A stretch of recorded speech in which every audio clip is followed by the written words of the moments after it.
Bonsoir, merci d'être avec nous sur Journal de guerre. Au 236e jour de la guerre entre le Hamas et Israël, voici ce qu'il fallait retenir de la journée à 19h30.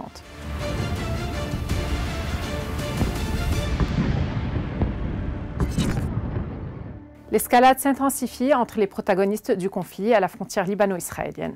Mercredi matin, une position de l'armée libanaise a été la cible de tirs de mitrailleuses israéliennes à la périphérie de Al-Mashab. Aucune victime n'a été signalée. Côté Wadi Hassan, des tirs d'artillerie ont visé les alentours des villages de Jebbain et Shihin, alors que des fusées éclairantes ont été lancées par l'armée israélienne au-dessus des villages frontaliers adjacents à la ligne bleue.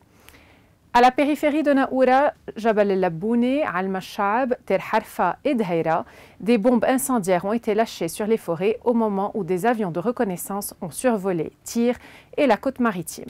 De son côté, la formation pro-iranienne a indiqué avoir ciblé et détruit le nouveau matériel d'espionnage sur le site d'Al-Raheb. Le bilan humain depuis le début de la guerre à 19h30, heure de Beyrouth. Du côté de Gaza, le ministère de la Santé a recensé près de 36 171 morts parmi les Palestiniens depuis le 7 octobre. Du côté israélien, approximativement 1200 morts sont officiellement recensés par l'État hébreu depuis le début du mois de novembre 2023. Un chiffre qui n'a toujours pas évolué selon les données officielles, malgré des annonces régulières de soldats tués dans les combats. Au moins 291 officiers ont été tués dans la bande de Gaza depuis le 27 octobre, début de l'opération militaire terrestre lancée en représailles à l'attaque du 7 octobre dans le sud d'Israël.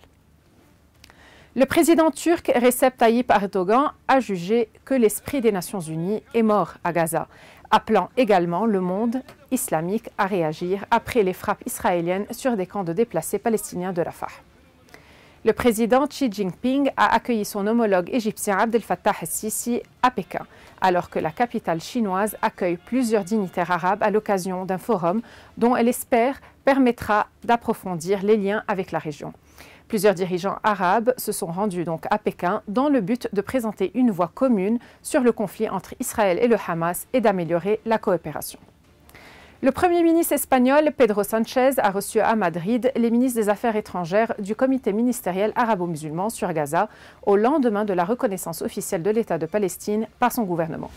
Nous saluons chaleureusement la reconnaissance par l'Espagne de l'État de Palestine, a déclaré Mohamed Mustafa, Premier ministre palestinien, lors de sa visite à Madrid, aux côtés des ministres des Affaires étrangères du comité ministériel arabo-islamique sur Gaza. Le ministre espagnol des Affaires étrangères, José Manuel Albares, a souligné la longue tradition d'amitié avec le monde arabe de l'Espagne. Les rebelles Houssis du Yémen, soutenus par l'Iran, ont affirmé avoir attaqué un vraquier grec et plusieurs autres navires en réponse aux frappes israéliennes sur la bande de Gaza.